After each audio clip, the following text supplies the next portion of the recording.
Today we're going to make some onion rings and mozzarella sticks. We had a request for onion rings from when we did a video prior to this, so we thought we would go ahead and show you how to do it. And since the ingredients are the same for the mozzarella sticks, we thought we would go ahead and show you how to do this as well. So if you're interested, just watch and we'll show you how to do it. The thing is, when we're doing the onion rings, it's really easy to go ahead and do mozzarella sticks. So I have the block of mozzarella cheese, and even before I get into this, I have to go into a little bit of history on this. Some people call this mozzarella cheese. I think most of America calls it mozzarella cheese. Where I grew up in North Jersey, we pronounced it mozzarella. You don't say the at the end, and you put the moots. In fact, we called it moots for short. So depending on what part of the country you're from, depends on how you pronounce certain things. But I thought it'd be a good opportunity to do the mozzarella sticks along with the onion rings, because all the ingredients are the same. And you can see from looking at the counter here, there's very few ingredients to this. So all we're going to need to make it is some flour, eggs, and breadcrumbs. And the breadcrumbs, I have the seasoned ones, but you could use the regular unseasoned breadcrumbs and just season them yourself. You could put some, Parmesan cheese in there, salt, pepper, parsley, some garlic, onion powder. So it's easy to season it on your own, but I'm going to go with the seasoned breadcrumbs, then some vegetable oil and a little salt. That's all there is to it. Okay, the first step is we take a regular onion. The bigger the better. So when you're at the store, the sweet Vidalia onions are really good for this. You could pretty much use any one of them, but you want it kind of large. So you're going to cut off one end,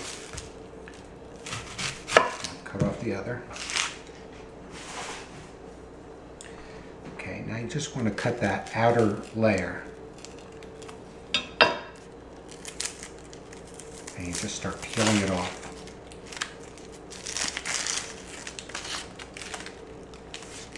Okay, you see how we have that? Mm-hmm. You run it under some water.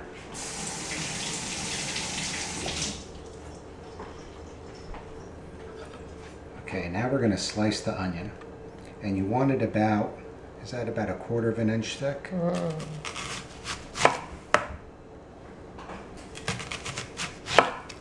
And you're just going to start cutting the onion all the way through like that. Try and get it as straight as you can. So when you cut it, all the ends are even. Mm-hmm.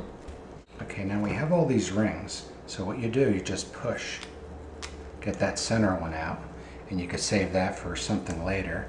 And now you go through and just start putting these out. And you see how these are the rings now? Mm-hmm. And we're going to do that with each one. And you take these very gently and put them in some water. Oh.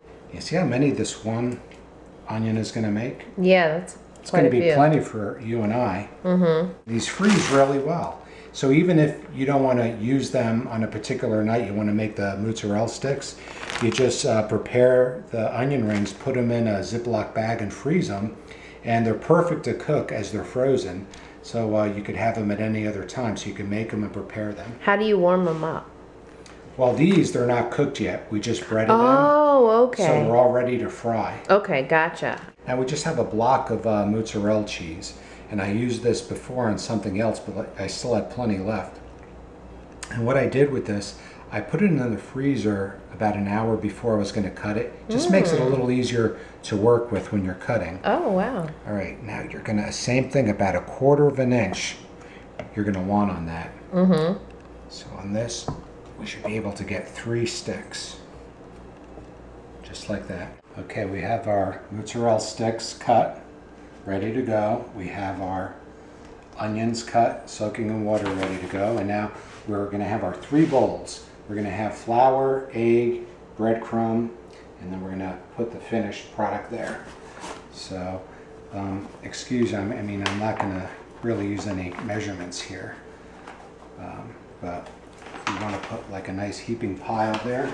And then, once this is here, we're going to put a bit of salt there.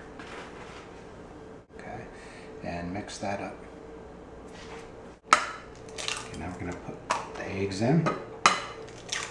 And one of the deviations I sometimes do to this is, you know, put a little milk or half and half in. And I don't have any, you know, in the fridge, so I'm just going to go with the regular eggs this time. And I would just mix them up. Do you remember a couple weeks ago when you thought I couldn't crack an egg with one hand? Oh, that's right. Yeah, he thought I couldn't do it, and I was like, "Are you kidding me?" And she did it. Just looking at that, I think I'm going to need a little more since I'm doing the mozzarella sticks, so I'm going to put in a couple more. We have our ingredients, then we have the bowl of flour mixed with salt, egg, and seasoned breadcrumbs. Now we're going to put them through this process, and what I like to do is I like to have the right hand be the dry hand and the left hand be the wet one. Mm-hmm. So with this one I'm going to go in the water and put it here, and then with the right hand do the flour. That's a good way to organize it. I would make a mess. No, I tell you, because I used to do this, you know, in the restaurant, you know, when I was a teen, and if you didn't do it this way, I tell you, by the end of, you know, the time you were making them, your hands would be caked with stuff. Yeah. And now again, with your dry hand, put it here. And sort of be gentle with the onion rings, because you don't want them to break. Mm-hmm. But just apply a little firm pressure, and then you just put it right there. Yeah, when I used to work nights, you know, after school, and when we went in that... Okay, you have to tell them what you told me last week about you getting out of school and going to work at the restaurant. Well, that's funny. Well, it was funny because, you know, I was, you know, 13, and it was a bar and grill, and the owner let me have a job there, you know, as a dishwasher.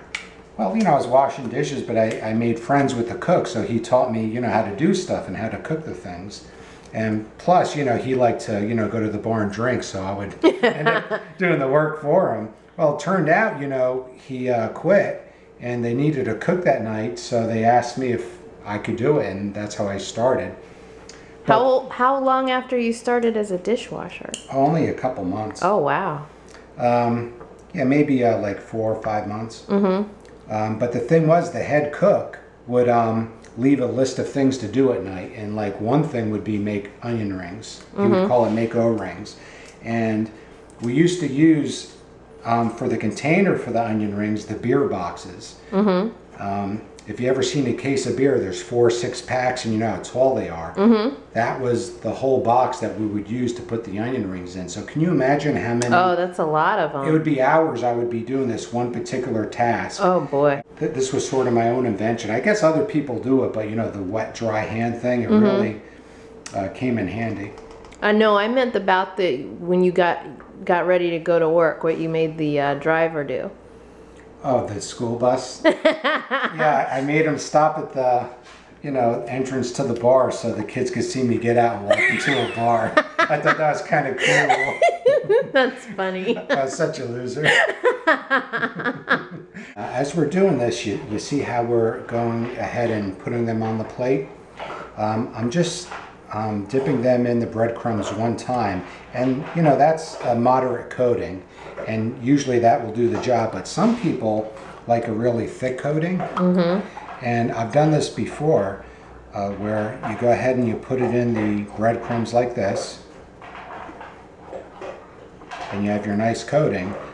But if you really like it, you just dip it one more time and do it again. Oh, that's a lot thicker. Yeah, and you can see it's a lot thicker. So really up to you how you want to go about it. In fact, what I would encourage you to do is do half with the one coating and the other half with the two, and see which one you like better. Okay, the onion rings are all breaded, and see how many one onion made? Yeah, that's a lot. Just amazing. And remember at the beginning how few ingredients there were there, you know, that we started with? I mean, a lot of people have this stuff probably already in their kitchen. We're going to take the mozzarella sticks, put them in the water. And the onions, we had to do one at a time very gently because they're going to break. The good thing with this, since they won't break, I like doing them all at once. Now you could do them one at a time, but I like to save time with this because these really aren't going to break. They're a lot more durable and not as fragile as the onion rings. You got to be very gentle because the onion rings, actually making that plate, I think I broke around 3 or 4 of them that I had to discard. So get them all floured up, and same thing with this, except for the mozzarella sticks. I like doing the double coating on them because when the oil heats up the cheese is going to want to melt. And if it's just one coating of the breadcrumbs, it might seep through. So on the mozzarella sticks, I always do the double coat. And if you can, the best way to cook these is you bread them and you freeze them and then you cook them. Oh, okay. That's probably the best way. I mean, you don't have to do it that way, but I've always found that the most successful method. They look like fingers. Yeah, I know. Okay, we have the 2 platters all ready to go. We're all prepared. Now the next step is, and the final step really is just to cook them in oil. We have vegetable oil. You could use canola, peanut, whatever you're comfortable with using, but this is probably my favorite one. You know, it's not too expensive and it's a very good general cooking oil. The pan you use, you want to have the ones with the high top because you really don't want the oil to spill over because it's going to be very hot oil.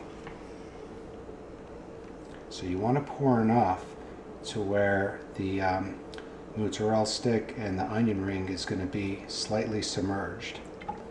So that's about a good amount.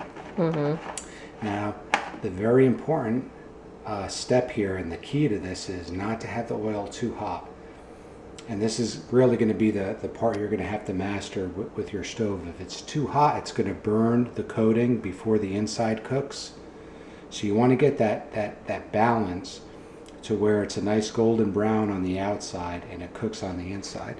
So we don't want it on high, but we want it just on about medium high. But I guess you're going to know your stove the best. Okay, the oil's been heating. It's on medium high. And what I do to test it, I take one onion ring, and you see how it starts to bubble like that? That's good. So we're going to start putting them in there. A couple of minutes. You're going to get a nice and golden brown.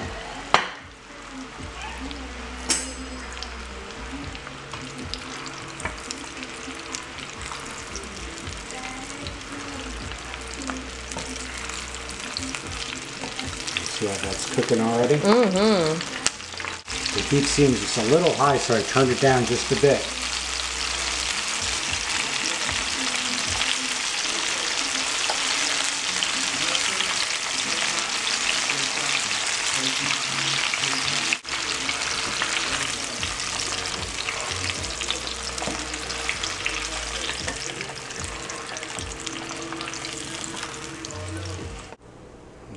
Nice platter.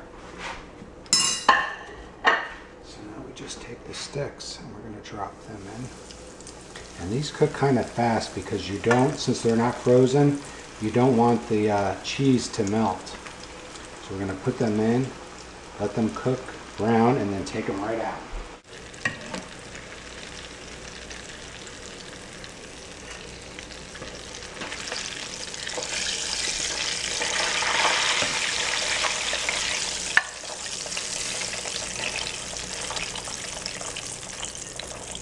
And that's it. Here we have the finished product. We have the mozzarella sticks, you know, here on the left.